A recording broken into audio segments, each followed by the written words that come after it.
vciso-au Cyberwatch, 12th November 2025. Strategic Cybersecurity Intelligence Brief, powered by vciso-au.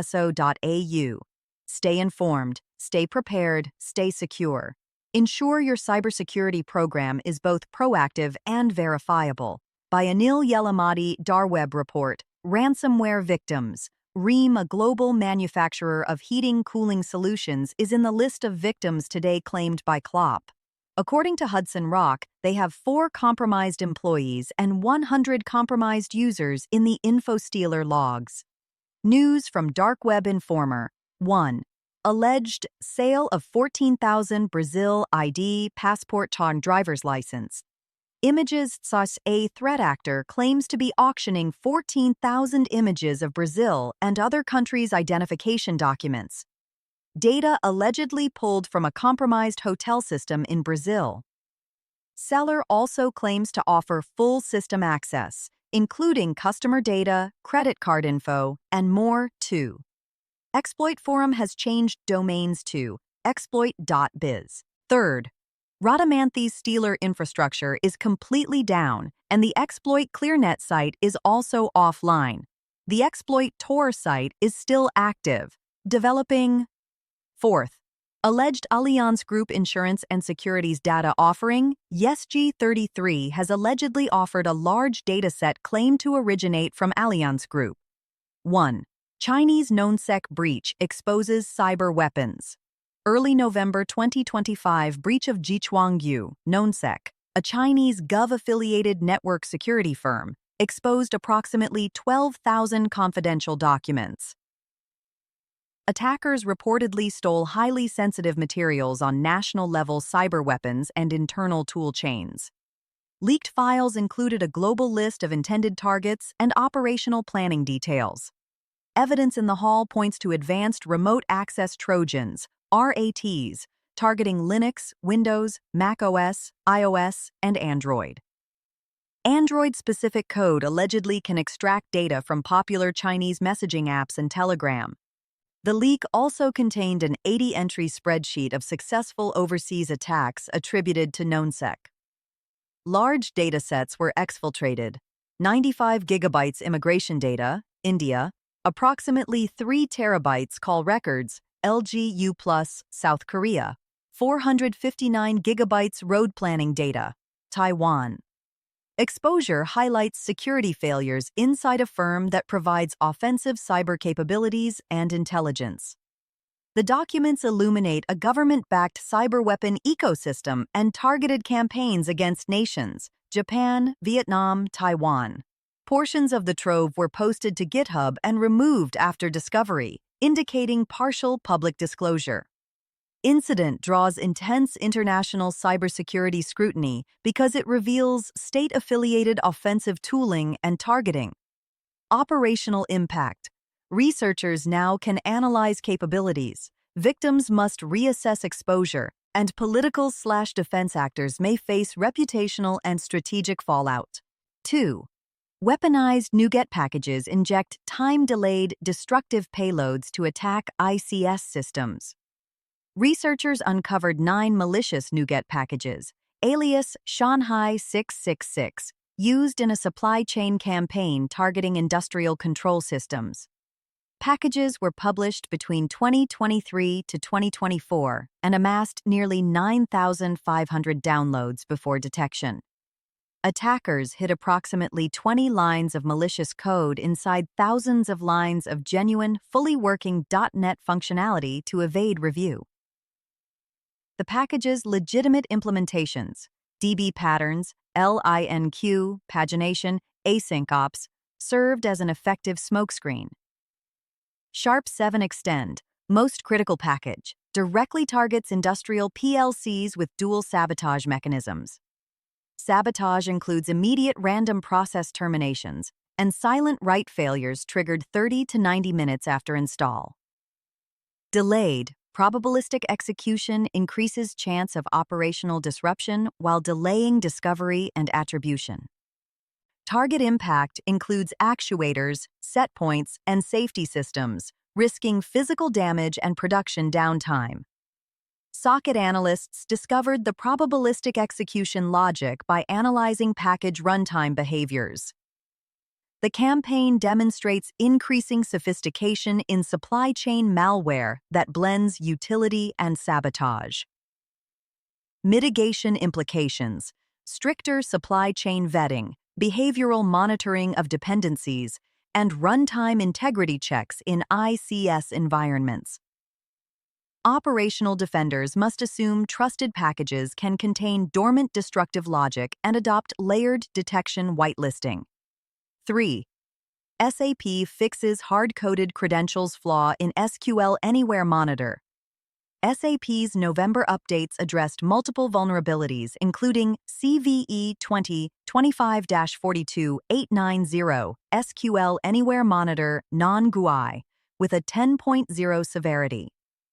CVE 202542890 is a hard-coded credentials issue allowing unintended access and possible arbitrary code execution. The non-GUI monitor is typically deployed on unattended appliances, increasing risk of long-lived exposure. Attackers obtaining credentials could perform administrative functions and escalate impact depending on deployment. SAP also patched a critical code injection flaw in SAP Solution Manager, CVE 2025-42887, scored 9.9. CVE 2025-42887 results from missing input sanitization, enabling remote malicious code insertion by authenticated users. Successful exploitation of Solution Manager could give full system control, impacting confidentiality, integrity, and availability. SAP released additional fixes: 1 high severity, CVE 20050-42940, plus 14 medium issues and updates for a NetWeaver flaw, CVE 20250-42944. No evidence yet of active exploitation for the 2 new critical flaws, but admins are urged to apply patches urgently. These products are widely used in enterprises, making them high-value targets for attackers seeking broad access. Prior active exploits, e.g., CVE 20250-42957 against S/4 HANA/NetWeaver, underline the serious threat to SAP ecosystems. Recommended actions: apply SAP updates, follow vendor mitigation guidance, some details restricted to account holders, and monitor Solution Manager exposures. 4.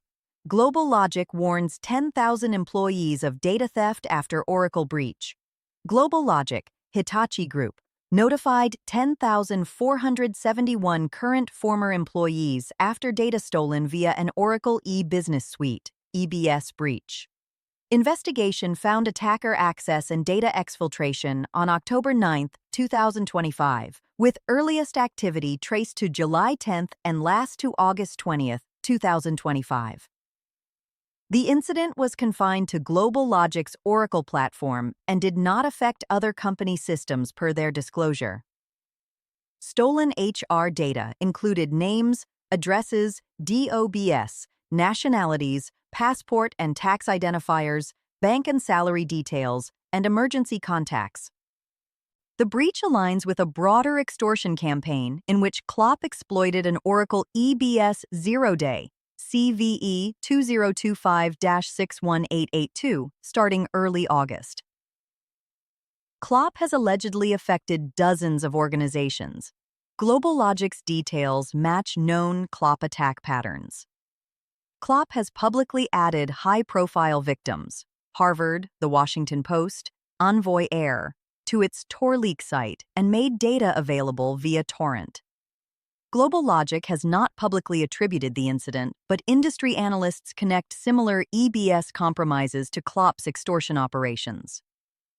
Employee notification filings to Mainz AG indicate regulatory/legal follow-up and required disclosure obligations. Operational impact: exposed PII and financial info present identity theft and fraud risks for affected individuals. Mitigations: affected people should monitor accounts and identity protections. Organizations with Oracle EBS must patch and review for indicators. The campaign underscores risk of large-scale data theft via widely deployed ERP systems and importance of rapid remediation and threat intel sharing. 5. APT-37 hackers abuse Google Find Hub in Android data wiping attacks. North Korean-linked actors, Connie, overlap with APT-37 Kimsuki, use Google Find Hub to locate and factory reset victims' Android devices. Primary targets are South Koreans. Initial contact often occurs via spear phishing on KakaoTalk Messenger. Attack chain, spearfish with signed MSI or ZIP arrow install, .bat and error, .vbs decoy arrow, auto IT script persistence via scheduled task. Auto IT fetches payloads, Remco's RAT, Quasar RAT, RFT RAT from C2, enabling remote access, keylogging, and credential harvesting. Attackers harvest Google/Naver credentials to access accounts, change security settings, and erase evidence of compromise. From compromised Google accounts, they use Find Hub, Find My Device, to list devices, query GPS location, and execute remote wipe.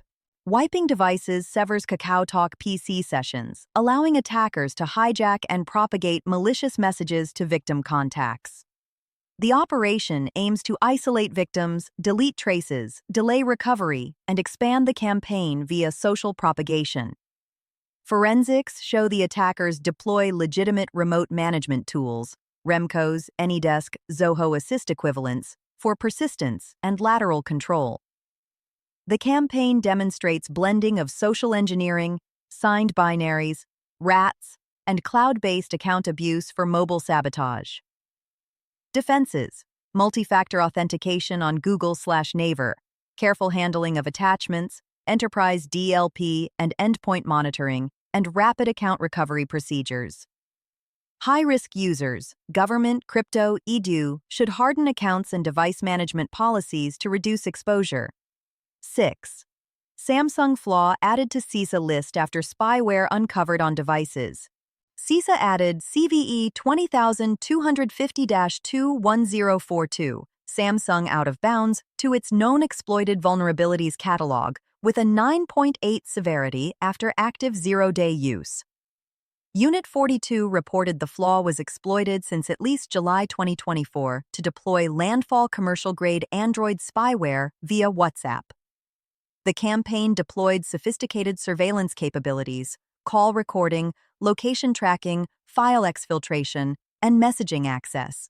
Exploit and used spyware were previously unreported publicly, signaling maturation of commercial mobile spyware tradecraft. Attackers abused image parsing and social messaging to bypass traditional defenses and deliver the spyware.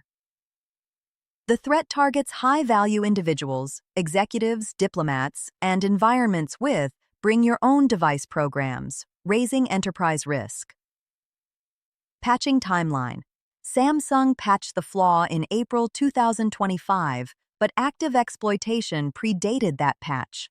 CISA's KEV designation signals active exploitation. Organizations with vulnerable Samsung devices should prioritize remediation. Operational guidance. Defense contractors, critical infrastructure, and those operating in targeted regions, e.g., Middle East, should urgently patch or isolate affected devices. For typical commercial environments with standard device policies, patch during the next cycle, but treat as high priority if sensitive data or personnel are involved. The case emphasizes that mobile devices are identity and productivity perimeters and need enterprise-grade security controls. Long-term implications. Growing availability of commercial spyware and covert delivery via messaging means mobile threat detection and app parsing must improve. 7. Attackers exploited another Gladnet TrioFox zero-day, CVE 2025-12480. Mandiant reported exploitation of CVE 2025-12480, an improper access control vuln in Gladnet TrioFox abused in the wild as a zero-day. The flaw allowed unauthenticated attackers to access TrioFox's configuration/setup page via an HTTP host header attack. On August 24, 2025, UNC 6485 used this technique to set host equals localhost, bypass access controls, and run initial setup to create a cluster admin. The attacker uploaded and executed malicious files by abusing TrioFox's built-in antivirus feature to run a legitimate Zoho UEMS installer. Using the UEMS agent, attackers deployed remote utilities, Zoho Assist, AnyDesk, to enumerate SMB sessions, user accounts, and attempt privilege escalations. Observed post-compromise actions included password changes, adding accounts to local admins and domain admins groups. This incident follows a series of Gladnet/TrioFox zero-day exploitations, CVE-2025-30406, CVE-2025-11371, observed earlier in 2025.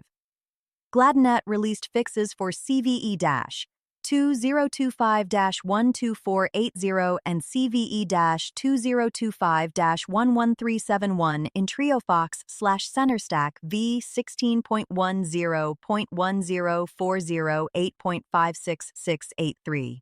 Attackers reusing similar tradecraft, HTTP header tricks using legitimate installers, suggests a persistent cluster targeting these products. Impact: businesses using TrioFox for remote file access without VPN risk unauthorized admin takeover and lateral movement.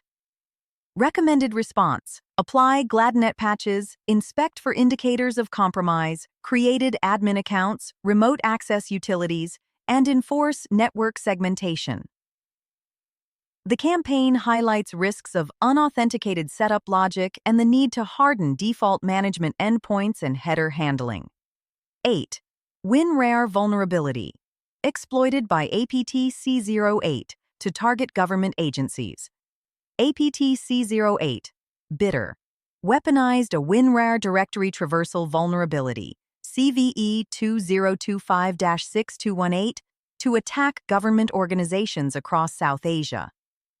The group is known for sustained espionage against governments, universities, and military-industrial targets with political motives. CVE 2025-6218 affects WinRAR less than or equal to 7.11 and allows crafted RAR archives to write files outside expected directories, directory traversal. Researchers captured a malicious RAR named Provision of Information for Sectoral for AJK.RAR used to exploit the flaw MD5 provided. Low exploitation difficulty and widespread unpatched WinRAR installs make this an attractive, scalable attack vector. The exploit enables attackers to deploy payloads into privileged locations, bypassing normal extraction constraints. A PT-C-08's use of this vulnerability shows reuse of widely available tools, WinRAR, for targeted intrusions. Primary objectives are data theft and espionage. Success grants footholds for additional payload distribution and persistence. Defenders must prioritize patching or replacing vulnerable WinRAR versions and scanning received RAR archives for traversal patterns. Incident underscores importance of user awareness. Avoid opening RARs from untrusted sources, and endpoint protections that monitor unauthorized file writes. Coordinate threat intelligence sharing across regional govs and institutions due to the geopolitical targeting pattern.